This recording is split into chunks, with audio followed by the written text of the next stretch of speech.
In lesson number 026, I showed you a demonstration of phenomena of two balloons, and one balloon floated and the other balloon sank to the floor. And we decided that the one that floated was helium and the one that sank was full of carbon dioxide because I blew that one up myself.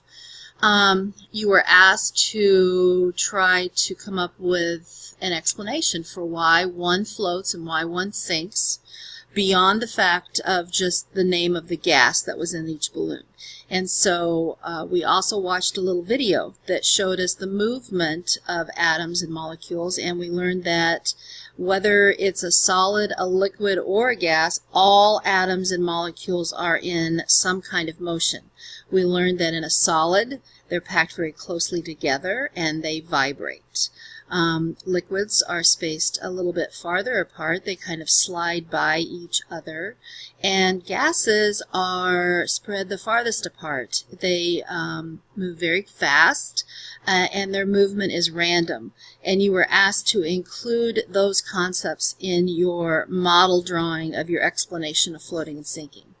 So the first thing that we did was we drew some helium atoms in our helium balloon. So I'll draw a few of those.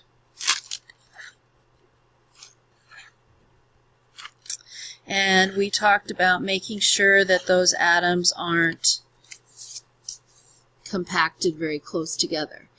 We also talked about how to convey that these are in constant random motion, and so we drew some arrows on those.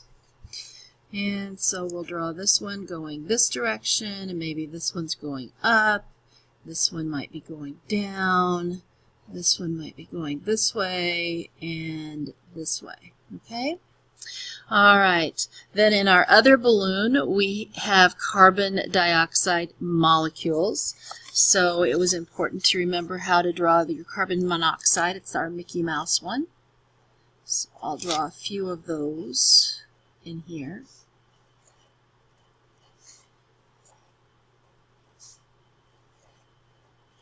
And we have carbon in the center and oxygen for the ears. And as we said, those are in motion as well, moving rapidly within the balloon and spaced apart. We haven't really investigated yet the spacing of these different gases, so for now it's important that we just convey the motion. Now we talked about that the balloons floating and sinking didn't just happen in a vacuum. So all around both of these balloons, this one floated up through our air and this one sank through our air. So I'm going to pause the video so that I can get our air atoms set up.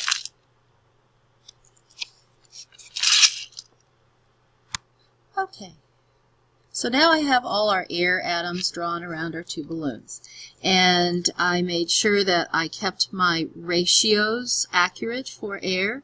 We know that there is 4 times more nitrogen than there is oxygen, so for my drawing I put 16 nitrogen molecules and 4 oxygen molecules, that 1:4 ratio.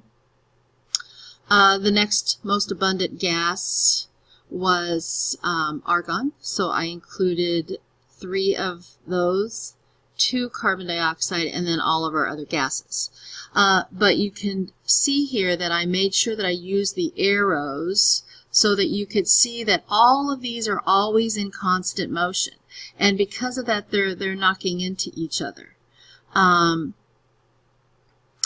next lesson we investigated if all of these gas atoms look the same, and we found out that they did not. So I'm going to pause the video and I want you to discuss the masses of helium compared to the mass of carbon dioxide. Okay, so we found out that oxygen atoms have a mass of 16 AMUs, or atomic mass units, and carbon has a mass of 12. Well, we know that there are 2 oxygen atoms and for every carbon dioxide. So we took 16 times 2 to get 32 and added 12 more AMUs for the carbon. So now we know that just one carbon dioxide has a mass of 44 AMUs. Compare that to helium, who only has a mass of 4 AMUs for every atom. And so we can draw the conclusion that the mass of this balloon full of carbon dioxide molecules is very likely to have a much greater mass than this balloon. Now, one thing we haven't talked about is the mass of the surrounding air. So I'm going to pause the video again, and I want you to discuss what would the mass of the surrounding air be compared to each of these balloons. So if we're thinking about what would be the mass of this air compared to the mass of the helium balloon, and then talk about how would the mass of the surrounding air compare to the mass of the carbon dioxide balloon. Now that we've paused the video and you've had a chance to discuss that, let's talk about it. We now know that if this balloon is full of just carbon dioxide molecules, and these molecules are relatively heavy because they are 44 AMUs, which is 11 times bigger than the 4 AMUs of a helium, we know that that's probably a big mass. Now the surrounding air has only a couple of carbon dioxide molecules. So I think we can draw the conclusion that the surrounding air here is probably not as great of a mass as the balloon. And so on the other side, helium is very light. And these other gases in our surrounding air most likely have a greater mass than the helium balloon. Now we also know that these atoms and molecules are always moving. So if they're always moving, do you think that they're colliding with each other and with the objects that are in the air? How might that affect floating and sinking? Let's stop and talk about that. Okay, we know that the mass of these guys is 11 times greater than the mass of these guys in this balloon. So if we think of these guys as being our linebackers, and they're bouncing around and colliding, and then out here we have other players who are also colliding with the balloon, but the big boys are in here. And when they hit the sides of the balloon, they're probably hitting it harder. So even though these atoms and molecules in the surrounding air are colliding with the balloon, they probably are not as forceful as the bigger molecules in this balloon. So as they hit, they are not just heavier, but they're also driving the balloon down. On the other hand, we have the helium atoms, which are much lighter than the surrounding air. And so they're bouncing off the sides of the balloon, but the force that they exert is not as great as the force of the surrounding air. So as these atoms and molecules of air hit the balloon, they have a tendency to drive it up, where these have a force of driving it down. So I think we can conclude that mass has something to do with our floating and sinking. Okay, so let's talk about our NGSS making a claim, backing it up with evidence, and then explaining our reasoning. I think our claim that we're stating here is that mass has some effect on the floating of the helium balloon and the sinking of the carbon dioxide balloon. And our evidence would be that we have now investigated. We know that atoms and molecules of gases move. We know that they move rapidly and they move randomly. We have explored mass. We now know the mass of one carbon dioxide molecule is 44 and 1 helium is 4, and we know that this is 11 times greater than this. We know some of the masses of our surrounding air. We know the oxygen's mass. We know hydrogen's mass, for example, and of course we know our carbon dioxide and our helium's mass.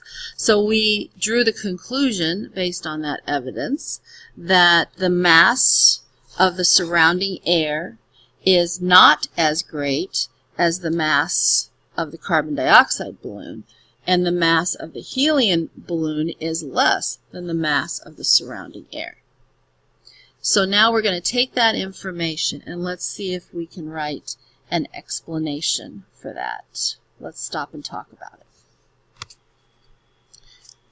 Okay, in our last lesson we had a claim that the mass of the CO2 balloon was greater than the mass of the helium balloon, and we proved that. But today we are talking about the movement and how that mass might result in some force. So our claim today is that the CO2 balloon exerts more force on the surrounding air, so it sinks. And the helium balloon exerts less force on the surrounding air, so it floats.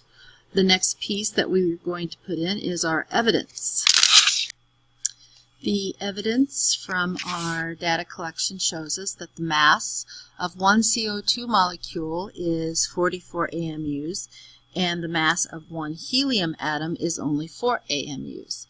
We also learned through our investigation that all atoms and molecules are in constant random motion. So our last step is to provide our reasoning. What is it about this evidence that supports this claim that we're making? Okay, so here's our reasoning. This data, this evidence that I just talked about is significant because objects with greater mass exert greater force when they collide with other objects. Since the mass of the CO2 balloon is greater than the mass of the surrounding air, it exerts more force, driving the balloon down. The helium balloon has less mass than the surrounding air. It exerts less force, and the air atoms and molecules drive the balloon up. And then we're going to drive that home with our last statement. Therefore,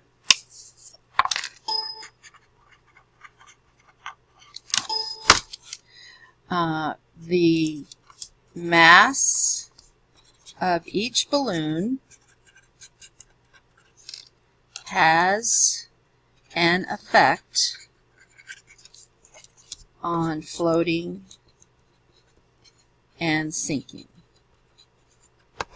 There we go. So, therefore, the mass of each balloon has an effect on floating and sinking. Now, this is another piece of the puzzle. This might not be all of it. In our next investigation, we're going to take a look at density, because several students thought that density might have something to do with our floating and sinking.